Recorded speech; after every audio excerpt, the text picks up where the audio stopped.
play called Out. It was written by Thornton Wilder.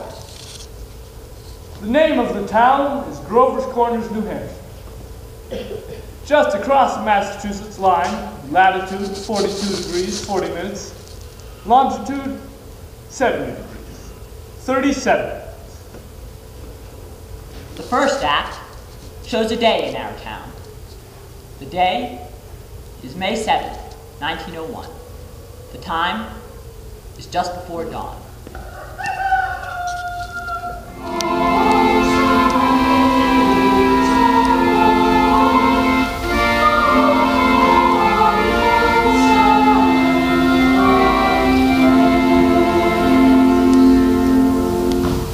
Now, look here, everybody.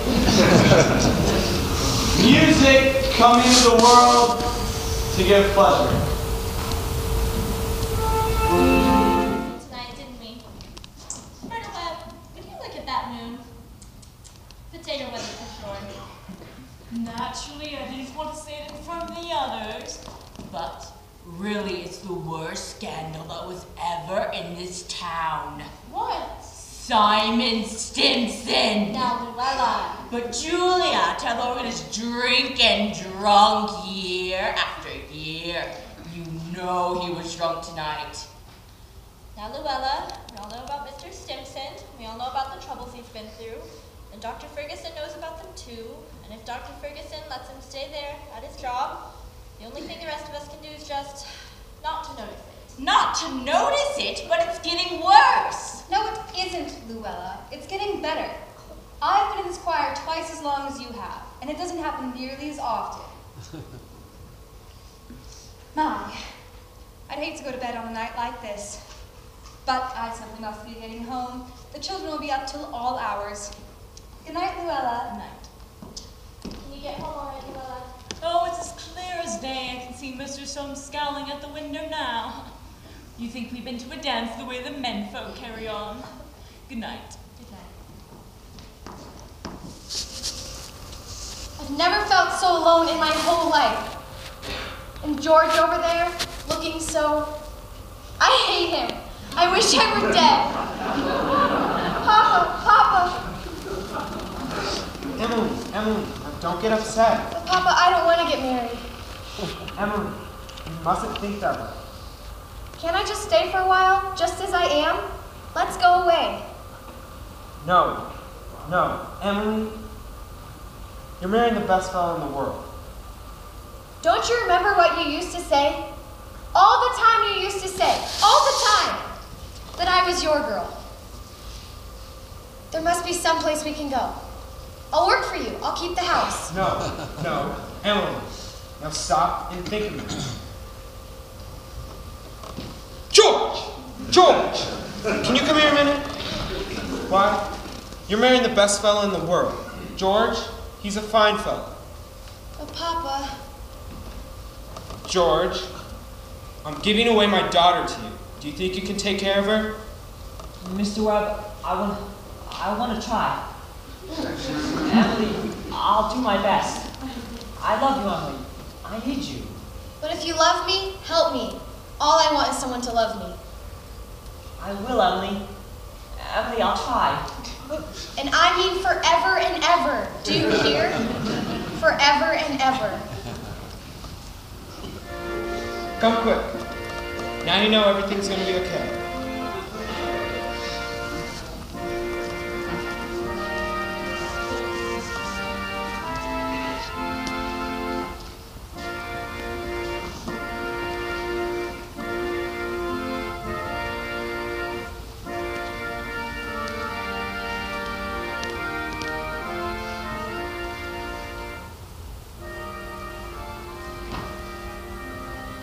Do you, George, take this woman, Emily, to be your wedded wife, to have Perfectly lovely wedding. Loveliest wedding I ever saw. Oh, I do love a good wedding, don't you? Doesn't she make a lovely bride?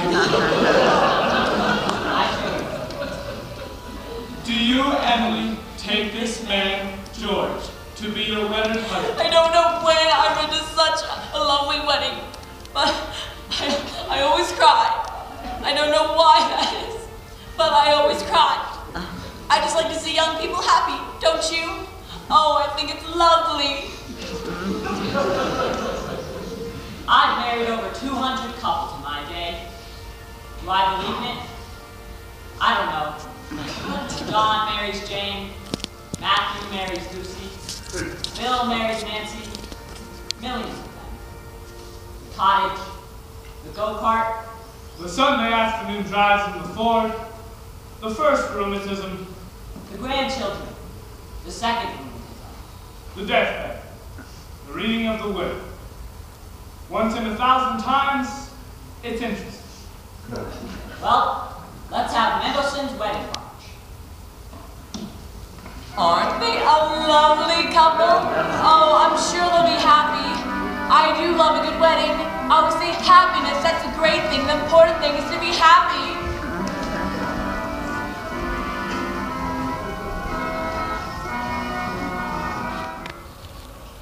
Lots of sky, lots of clouds, often lots of sun and moon and stars. You come up here on a fine afternoon, and you can see range on range of hills. Awful blue they are, up there by Lake Sunapee and Lake Winnipesaukee. And way up, if you've got a glass, you can see the White Mountains and Mount Washington. We're Conway, in North Conway. And of course, our favorite mountain, Mount Monadnock's, right here. And all these towns that lie around. Jaffrey, and East Jaffrey, and Peterborough, and Dublin. And there, quite a ways down, is Grover's Corners. Yes, a beautiful spot here.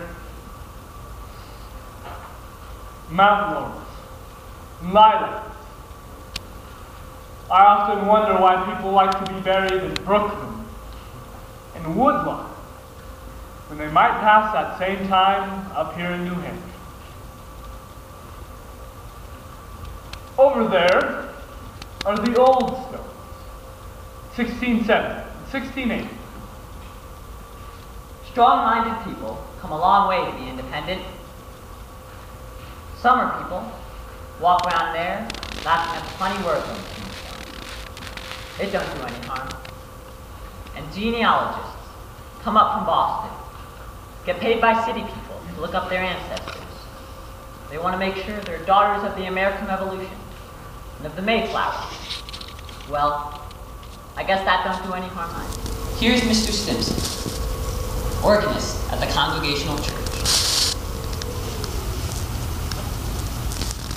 And Mrs. Soames, who enjoyed the wedding so. Remember? Oh, and lots of others. Editor Webster, Wallace, whose appendix burst on a Boy Scout trip to Crawford Marsh. Yes, an awful lot of sorrow and sort of quieted down out here. People just wild with grief and brought their relatives up to this hill. He was the organist at the church, right? Drink a lot, we used to say. Weren't supposed to know about it. Seen a peck of trouble in his day. Took his own life, you know. Oh, he did? Hung himself in the attic. They tried to hush it up, but of course, it got around. Chose his own epitaph. You can see it there. Well, it's just some notes. What does it mean? Oh, I wouldn't know. It was wrote up in the Boston papers at the time. Joe? Yes? How'd she die? Who? My cousin. Oh, didn't you hear? Had difficulty bringing a child into the world. Was her second, though. There's a boy about 4 years old. And the grave's gonna be over there? Yes. Not much room left. left here among the Gibbses, so they're opening up a whole new Gibbs section. What did she die of, Julia? In childbirth. Childbirth. I'd forgotten almost all about that. My, wasn't life awful? And wonderful? Wonderful. Was it? Simon, now remember? I remember Emily's wedding. Wasn't it a lovely wedding? I remember her reading the class poem at graduation exercises. She was one of the brightest girls ever graduated from high school. I heard Principal Wilkins say so time after time. I called on them at their new farm right before I died. Perfectly beautiful farm. It was on the same road we lived on. Yep, nice small farm.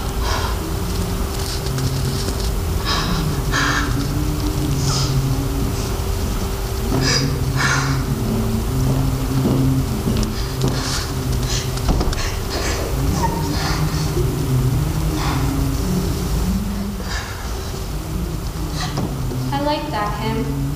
I was hoping they'd sing a hymn.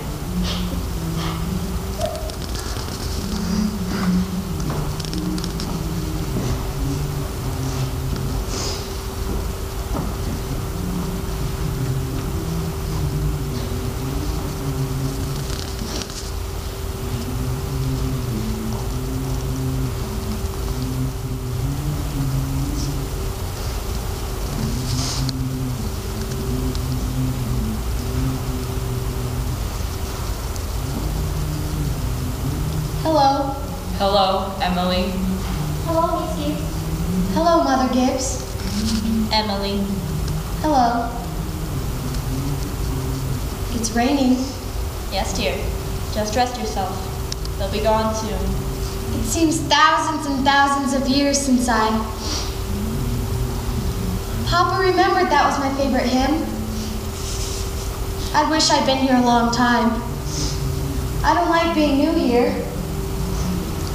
How do you do, Mr. Stimson? How do you do, Emily?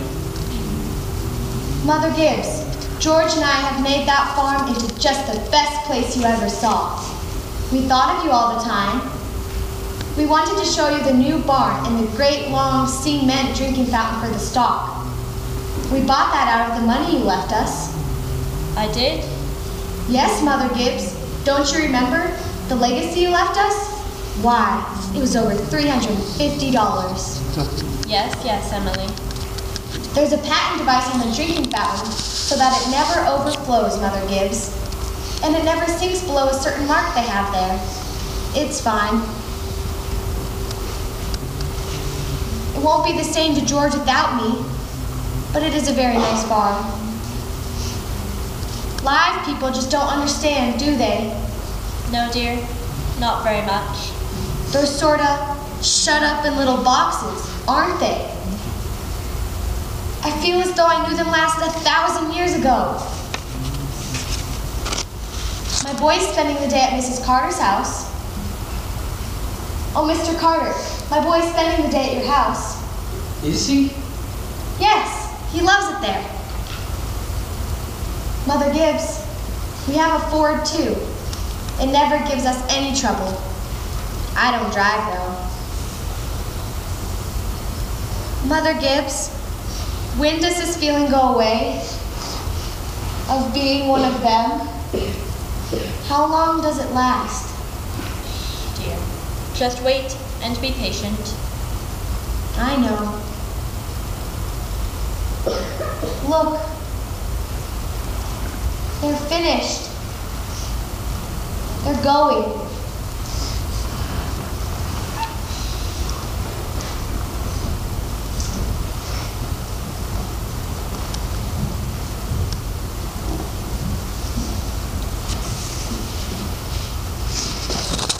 Look, Father Gibbs is bringing some of my flowers to you. He looks just like George, doesn't he?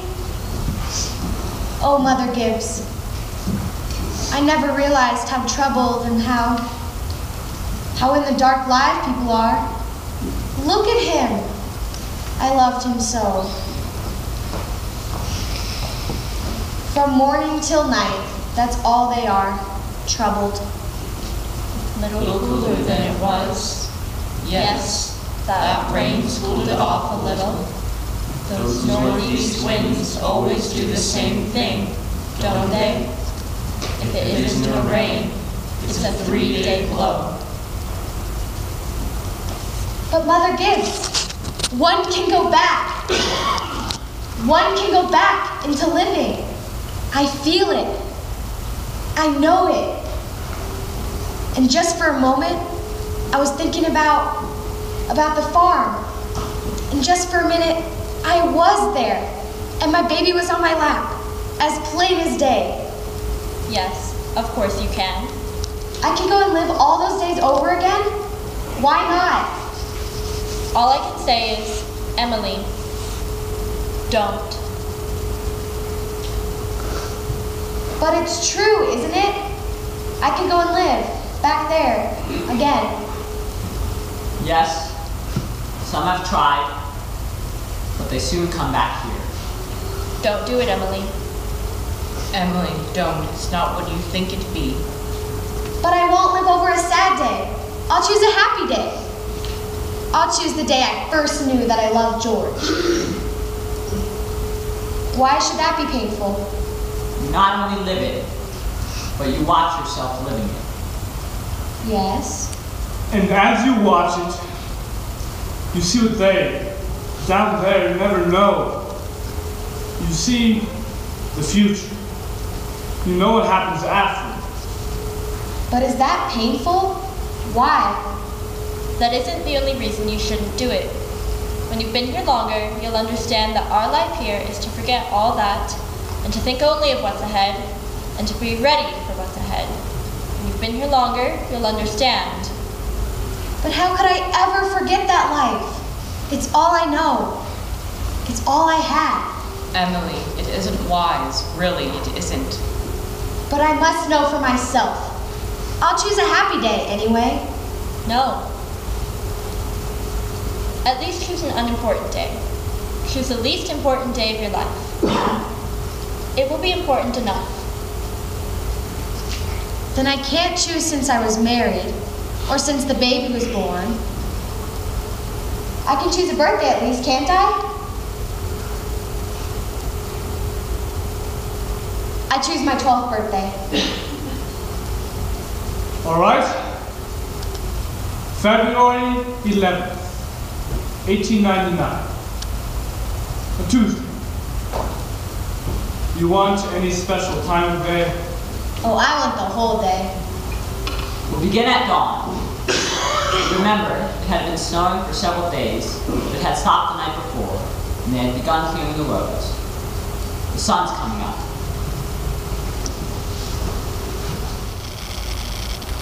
Goodbye. Goodbye, world. Goodbye, Grover's Corners. Mama and Papa. Goodbye to clocks ticking. And Mama's sunflowers. And food. And coffee. And new iron dresses. And hot baths. And going to sleep. And waking up. Oh, Earth, you're too wonderful for anyone to realize you. Do any human beings ever realize life as they live it? Every minute? No. The saints and poets, maybe. They do some. I'm ready to go back.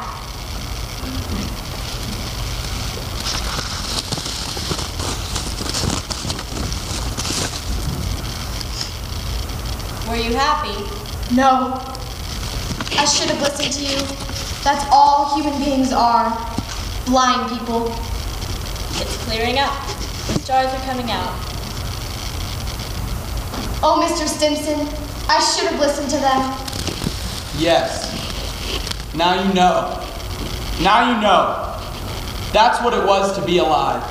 To move about in a cloud of ignorance.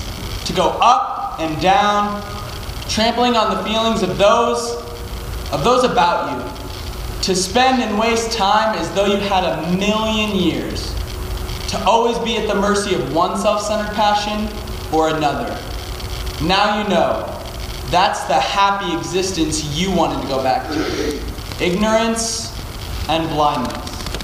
Now, Simon, that ain't the whole truth and you know it. Emily, look at that star. I forget its name. My boy Joe was a sailor, new and old. He'd sit on the porch evening and take all fine names. Yes, sir. Wonderful. That star is a mighty good friend. Yes, yes it is. Here's one of them coming. That's funny. Take no time for one of them to be here. Goodness sakes. Mother Gibbs, it's George. Dear, just rest yourself. It's George. And my boy Joe, who knew the stars? He used to say it took millions of years so that speculations could be figured. Don't seem like a body could build it, but that's what he used to say, millions of years. Goodness, that ain't no way to behave. He ought to be home. Mother Gibbs, Yes, Emily? live people just don't understand, do they? No, dear. They don't understand.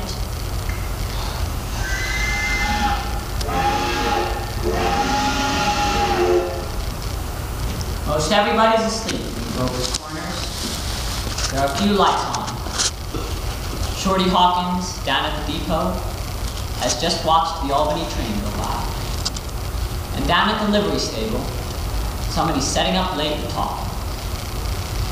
Yes, it's clearing up. There are the stars, doing their old crisscross journeys in the sky. Scholars haven't settled the matter yet. They seem to think that there are no other living beings up there. Just chalk or fire. Only this one who's straining away. Straining away all of the time to make something of itself. The strain so hard, every 16 hours, everybody lies down and gets a rest.